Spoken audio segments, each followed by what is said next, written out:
Good morning, I'm Diane Macedo. Thanks for streaming with us. In today's update, search and rescue operations are underway after 5 reported tornadoes tore across 3 states overnight, killing at least 3 people in North Carolina. This is a massive winter storm moves across the country, bringing snow, ice, and dangerous wind chills.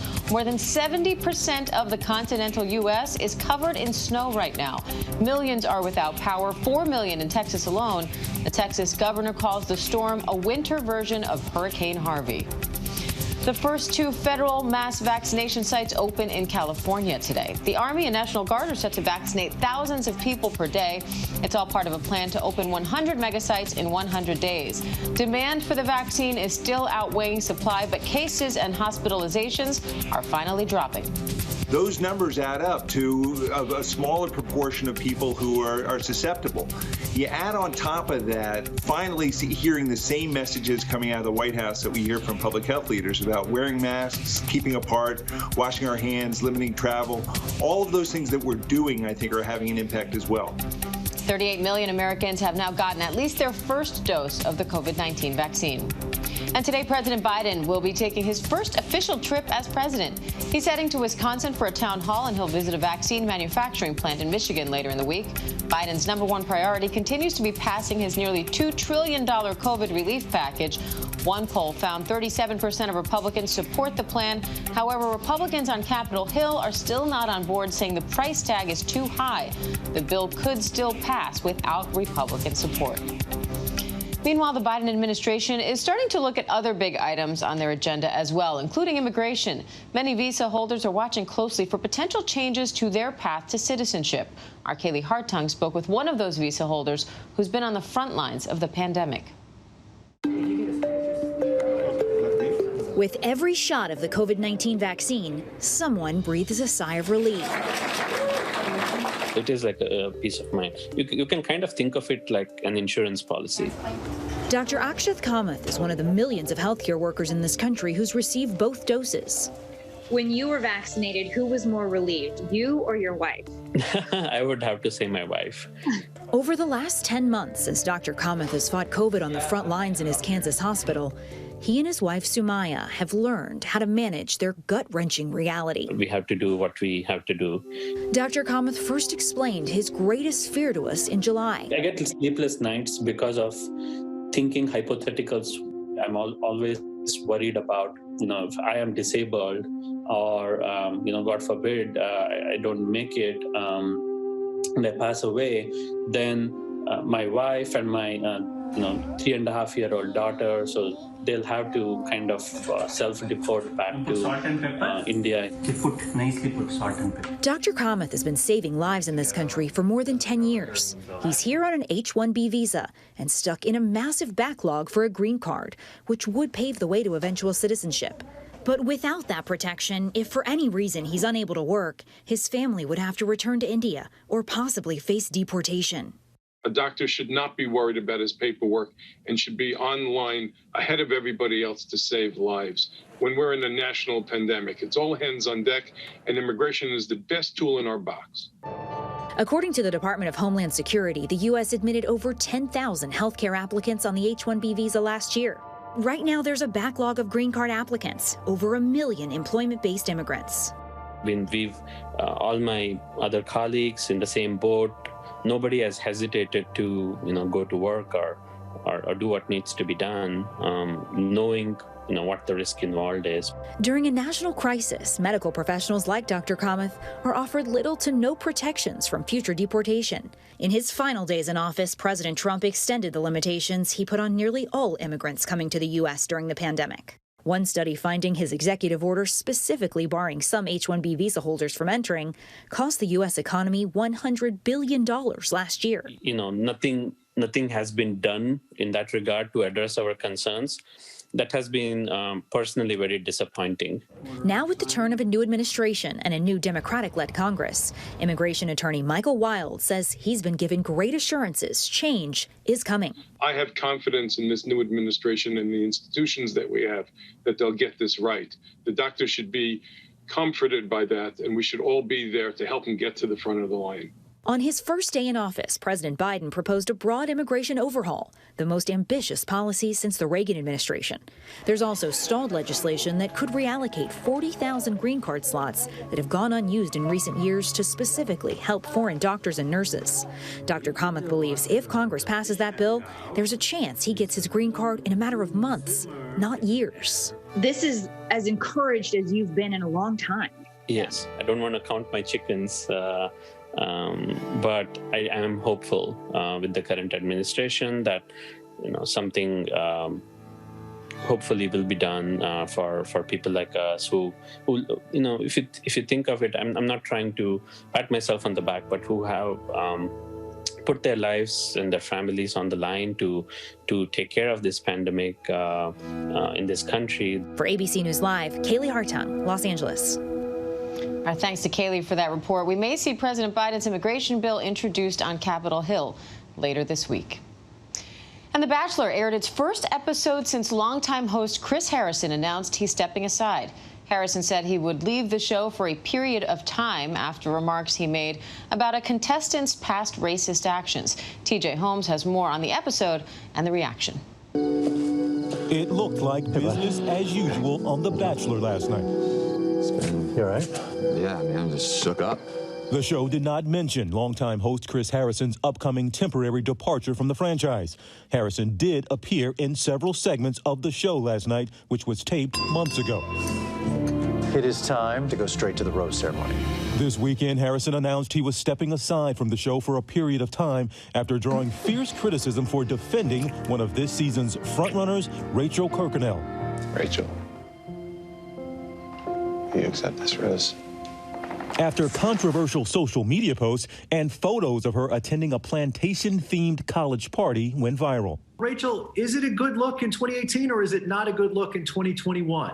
Harrison thrust himself into the controversy last week by coming to Kirkconnell's defense during an interview with Rachel Lindsay, the show's first black bachelorette. And again, I'm not defending Rachel. I just know that, I don't know, 50 million people did that in 2018 between... He also said that it isn't the show's responsibility to speak up on issues that flare up on social media.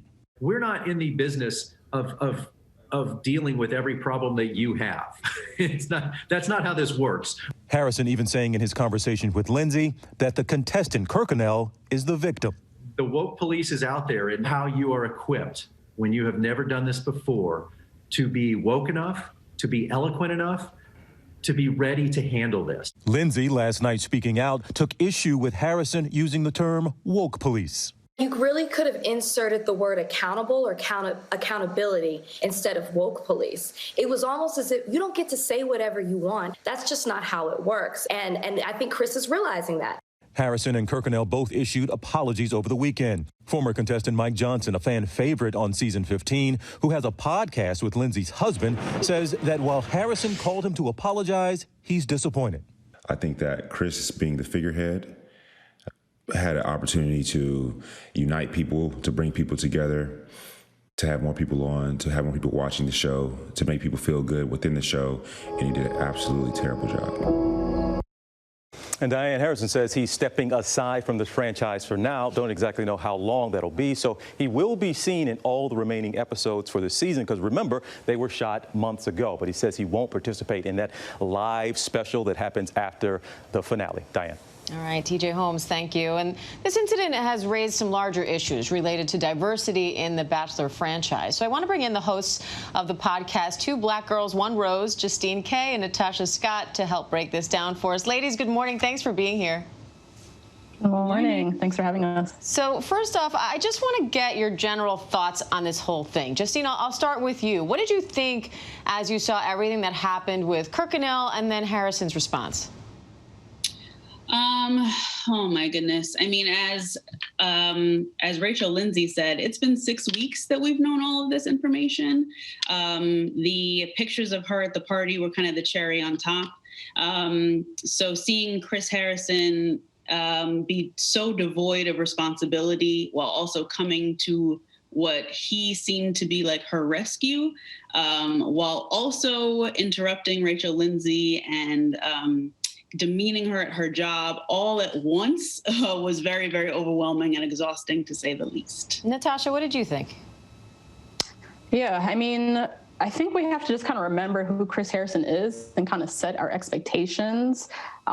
Chris Harrison, you know, over the summer posted a black square on Instagram showing solidarity for Black Lives Matter and racial equality. He also took that black square down a few weeks later. This is the spokesperson of this show. This is who the franchise put in charge of holding Rachel Kirkconnell accountable. He had one job. It was a very easy job: condemn racism, point blank, period. That was his only job, and he failed. And he failed because he felt some type of way personally, and that really showed his character. And when you fail at your job, sometimes you got to go. Justine, Harrison is stepping away from his hosting responsibilities, but it sounds like that's temporary. So assuming he is coming back, what would you like to see from him before that happens? Before he comes back, I would like to see him actually take some action and forward steps in the many areas of his job. He had a conversation at the very beginning of the season with Matt about race that was very vanilla. He didn't really have the tools to have that conversation with him. I'd love to see him gather those tools together. I would love to see him in his Instagram and social media presence, and also all of his other business ventures, get some better diversity training there as well. And before The Bachelorette comes on, to be comforted in knowing that he's going to be equipped and to do the job better, it's going to take a lot more steps than just an apology on Instagram. And Natasha, we heard in one of those clips Harrison saying that it's not the show's responsibility to speak about all these issues that flare up on social media with all of the contestants, like those controversial photos of Kirkconnell. You're both mega fans of the franchise. You hear from thousands of other fans. What do you think? Should the show stay out of these kinds of issues, or is it their responsibility to speak up? It's absolutely their responsibility to speak up. I mean, this is not just a lighthearted show about love and relationships. It's a lot deeper than that. And we're talking about media representation and how, if you're going to cast a Black man as your lead, how are we responsibly going to tell his story and his journey for love? You know, ABC has devoid us for 18 years a chance to show millions of Americans, millions of women, white women and white men around the country who watch the show, tune in every week, show an image of a Black man who is just okay. And they gave us Matt James. They gave us this figurehead, so to speak. And yes, diversity is important, but it's useless unless you're not really being a part of the conversation and really making systemic change. So there's no world, especially not in 2020, where you can completely exit yourself from any responsibility to tell Matt James's story or any contestants of color story with some real care, and to completely exit yourself out of social issues that are happening in our very real world. So, Justine, given that, how significant do you think it is that we have the first Black Bachelor in 25 seasons and that the contestants this season are more diverse than we've seen in the past? Yeah, I think it is a great thing that we finally have a Black Bachelor. I think the diversity on the show and just the picture of all the ladies is a really beautiful picture of a diverse cast. However, we have to remember that this was a shotgun reaction to George Floyd's murder. This was a reaction where he was announced in June. He did not start filming until October. And so having the knowledge that this was a knee-jerk reaction made it definitely seem like the cost of George Floyd's life for 8 minutes on video seems like the cost that we had to get this Black Bachelor, which is entirely too heavy for us to bear. So it's great and nice to see, but a little too late. So, Natasha, what would you like to see happen next with this franchise? How do they go about walking away from this in a productive way for everybody? Yeah, I mean, I think as Justine just said, like, it's clear that diversity and just casting more contestants of color is not enough.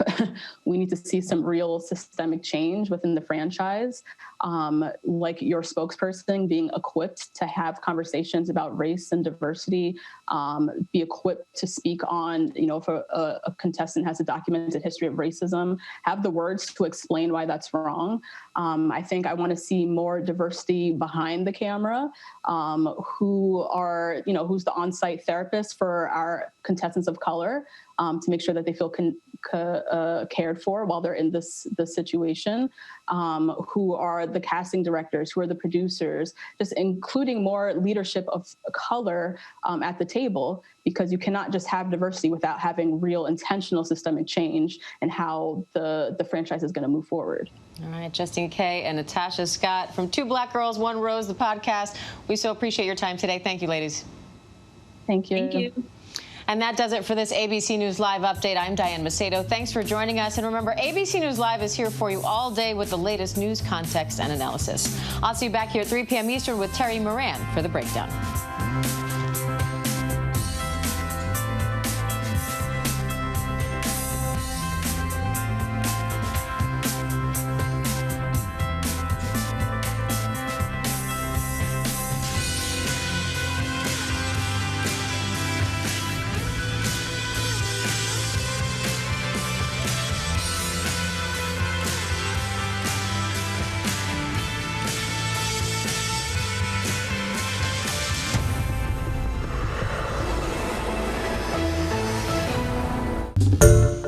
Hi everyone, George Stephanopoulos here. Thanks for checking out the ABC News YouTube channel. If you'd like to get more videos, show highlights, and watch live event coverage, click on the right over here to subscribe to our channel, and don't forget to download the ABC News app for breaking news alerts. Thanks for watching.